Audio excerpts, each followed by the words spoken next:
उनके साथ बड़ी बड़ी विचित्र लीलाएँ हमेशा करती रही हैं। जो भी श्री स्वामी जी महाराज अपने श्रीमुख से किसी को कह देते थे वो वरदान के रूप में हमेशा उसके साथ रहता था।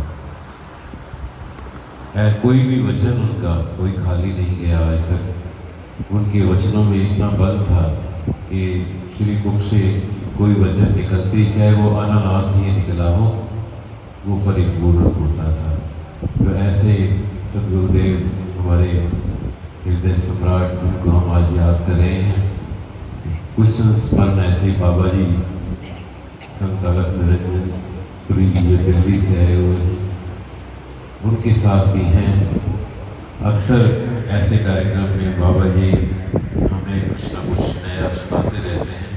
तो आइए उनसे प्रार्थना करते हैं कि वो भी अपने वचनों से हम सबको कृतार्थ करें। संत बाबा अलख निरंजन पुरी।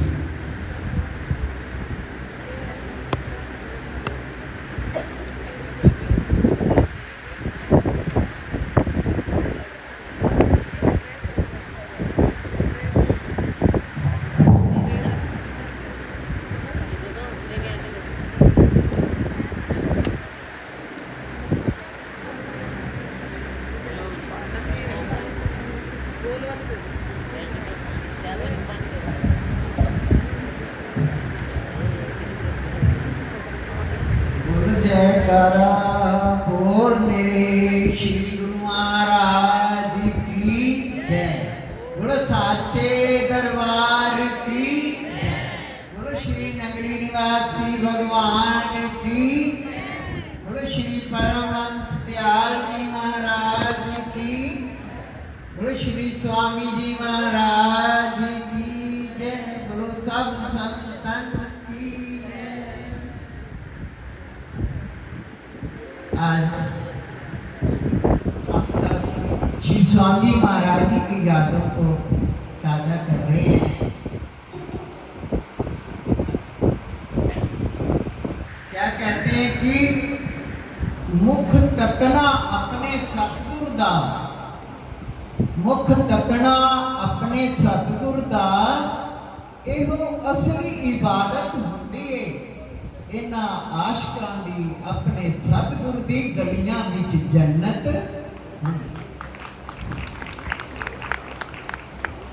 आज पूज्य महात्मा जी जैसे बता रहे थे कि हम तकदीर बदलने का समय है। गुरुदेव के चरणों में बैठ करके तक ना कुछ करती हैं तकदीरें, ना काम आती हैं तकदीरें। सतगुरु जब फजल करता है तो कट जाती है। हम ऐसी महान शक्ति के चरणों में हमें गर्व है कि हम नगरी निवासी भगवान की छत्र छाया में हैं। हम अपने गुरुदेव के छत्र छाया में हैं। कहते आते तो वही है जिन्हें वो आप बुला। कई घर में तैयार बैठे ऐसा कारण बनता है कि रह जाए। तो स्वामी जी महाराज जी की जो उपदेश हमें बताए हुए हैं तो उनको बड़ी उस टाइम हम लोगों को इतनी समझ ही नहीं थी। अब समझ आई। कहते ना मैं गई ते आया माही, जे मैं आई ते टुर गया माही। ये कितना गहरा है। जब तक जीव के अंदर मैं रहती, मैं करता हूँ, मैं ये मेरा है। जब मैं चली जाती है सम जाती है तो माही वो प्रीतम प्यारा आ जाता है। उनकी महिमा एक बार की बात है कि एक पिता ने अपने बेटे को बाहर व्यापार करने के लिए भेजा और कुछ अशर्फियां उसको दी कि जा बेटा तू खूब जाके व्यापार करना। वो 3-4 अशर्फियां थी। वो कहने लगा इन तुमसे क्या मैं बड़ा व्यापार शुरू करूंगा, पर फिर चल पड़ता है, हरी इच्छा पर चल पड़ता है। जाता है तो रास्ते में एक संत मिल जाते, वो संत से वो प्रणाम करता है, पूछने लगे बेटा कहाँ जा रहा है? कहता महाराज मेरे पिता ने ये अशर्फियाँ दी हैं 3-4 कि जा तू व्यापार कर और काम अपना बना। तो वो तो महापुरुषों की एक एक बात में जैसे कहते हैं ना राज होता है। कहना आप मैं जा रहा हूँ प्रदेश में, मुझे कोई जानता नहीं है। तो वो कहने लगे बेटा एक बात याद रखना, मैं आपको बताता हूँ, लेकिन मैं 2 शर्तियाँ लूंगा तेरे से। मन में ख्याल आया, आ ही जाता है, ये संत जो बनते हैं वो तो मोह माया का त्याग करके बनते हैं, इनको इन शर्तियों से क्या मतलब। फिर हरी इच्छा जान करके उसने कहा कि चलो वो क्या बताते हैं सुन लेते हैं। तो उन्होंने क्या कहा, बेटा तू प्रदेश में जा रहा है और वहां जाकर के तेरे को कोई जानता नहीं है, वहां ये मत सोचना कि मैं बहुत बड़ा व्यापार करूंगा, काम करूंगा। वहां जो भी तुझे छोटी मोटी नौकरी मिले वो तू कर लेना। तो क्या मिला, वो शर्तियाँ तो 2 क्या जो उससे बात दे दी और चल पड़ा। उन्होंने कहा कि तुम ईमानदारी से काम करना। वहाँ पर बड़े सारे लोग लालच दिखा देते हैं, उस लालच में पड़ के अपनी ईमानदारी मत। चला गया, चलता जा रहा था तो वहाँ पर कुछ लोग खड़े थे, वो उनके पास गया, कहने लगा कि मुझे नौकरी की तलाश है। याद आ गई बात कि बाबा ने कहा था कि तू बड़ा व्यापार की बात मत सोचियो, तो जो छोटी मोटी नौकरी मिले वो कर लेना।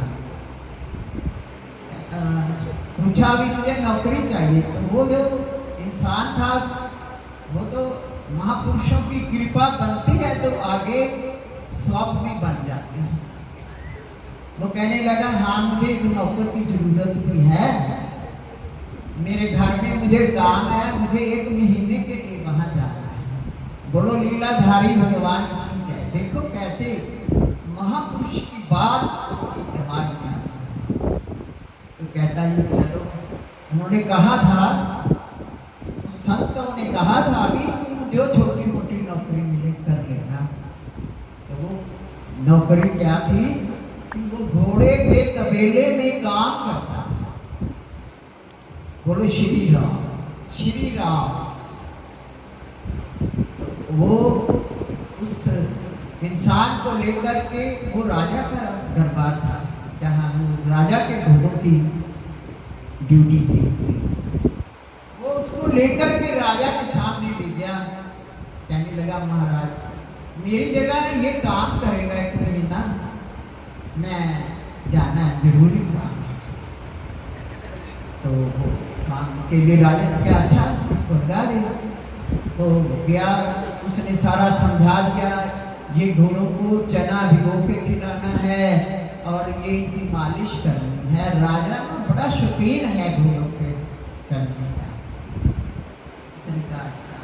वो काम तो राजा हर घोड़े के लिए 20 किलो चना देता था। तो वहां पर और भी कई 100 घोड़े थे, एक एक इंसान सेवक को 10-10 घोड़ों की सेवा देता था। वो अपने घोड़ों को बड़ी ईमानदारी से नहलाता, मालिश करता और वो छोले भिगोए के उनको डाल देता। वो बड़े हष्ट-पुष्ट हो गए। और जो दूसरे लोग थे, नौकर थे, वो 5 किलो चना खिलाए और 15 किलो बेच दे। बोलो लीलाधारी भगवान। एक दिन उसके मन में ख्याल आया कि मेरे को कोई जानता नहीं है, मैं ये सारे इकट्ठे बैठते हैं तो मैं भी यहाँ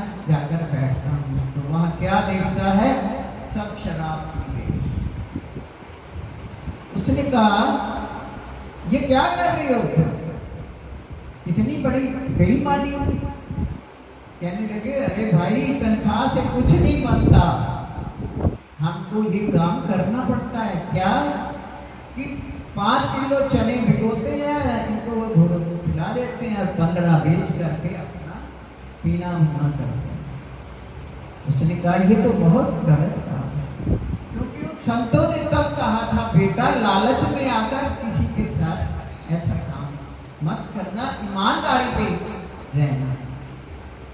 उसने दूसरे 2-4 दिन बाद राजा आ गया। राजा ने देखा जो उसके घोड़े से बड़े हष्ट पुष्ट और ऐसे सुंदर लग रहे थे और बाकियों के जो थे वो बड़े कमजोर से नजर आए।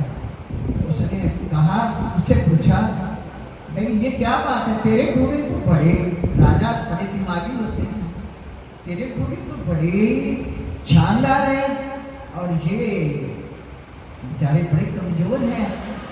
तो कहने लगा महाराज मैं बताऊंगा, पर ऐसे नहीं, मैं इन सब लोगों के सामने आपको बताऊंगा कि ये क्या करते हैं।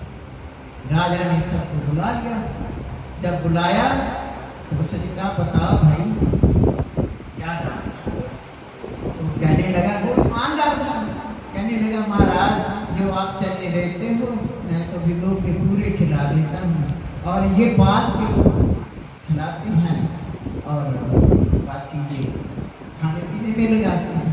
राजा गुस्से में आ गए, यानी कि अभी इन्हें नौकरी से चुरा देकर निकाल दिया।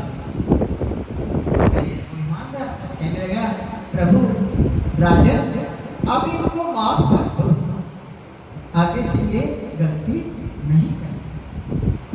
इतनी राजा ने कहा ये तो बहुत समझदार और ईमानदार। राजा का कोई औलाद नहीं थी।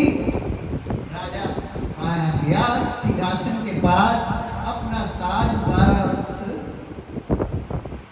के सिर पे रख दिया कि मैं जा रहा हूं। ईमानदारी का इतना बड़ा महत्व है। अब उसको उस महापुरुष की याद आ गई कि उन्होंने मेरे से शर्तियां दी थी, मैं उनका धन्यवाद करके आता हूँ कि मेरे को आपकी एक बात नहीं मेरे आज जी यही है तकदीर बदलने की बात जो महात्मा जी कर रहे थे कि संतन की एक बात में ही उसके जीवन को बदल दिया। जब वो गया तो वो तो इंतजार में अंतर्यामी होते हैं, खड़े थे। बेटा देखा आज सीट पे है, कहती महाराज आज की कृपा से मैं तो राजा बन गया। जो आपने मेरे को शिक्षा एक दी थी और मैंने उसका धन का लालच छोड़ करके आपके पास, तो उन्होंने कहा कि अशर्तियां क्यों ली थी महाराज आपने मेरे से, आप तो त्यागी हैं। तो कहने लगे जब कोई बात कोई शिक्षा कुछ देकर ली जाती है तो उस पर अमल होता है और जो मुफ्त में मिल जाता है उस पर अमल नहीं होता है। इसलिए बेटा ये तो मेरा किसी काम की नहीं, सिर्फ ये जो शर्तियां पड़ी है तुम ले जा। महाराज जो कुछ आपने दिया वो तो कोई दे नहीं सकता। और ऐसे ही हमारे हृदय सम्राट स्वामी जी महाराज जी की उपदेश एक एक वचन गुरु के मुख से निकला हुआ वरदान का निर्धारण कर रहा है। अब हमें थोड़ी समझ आ रही है कि वो इस समय ऐसा क्यों कहते हैं। तो एक छोटी सी बात मुझे कि एक बार कृष्ण भगवान और राधा मिलकर बैठे थे। तो भगवान आंखें बंद हैं और मुस्कुरा रहे हैं। तो राधा ने पूछा प्रभु आज आप बहुत खुश नजर आ रहे हो, क्या बात है। तो कहने लगे राधा मेरा एक भक्त है जो कि ग्रस्त में रहकर भी हर समय जो काम करता है वो मेरे को याद करता है और उसको देखकर उसकी भक्ति देखकर उसका प्यार देखकर मैं बहुत प्रसन्न हो रहा हूं। और देखो कि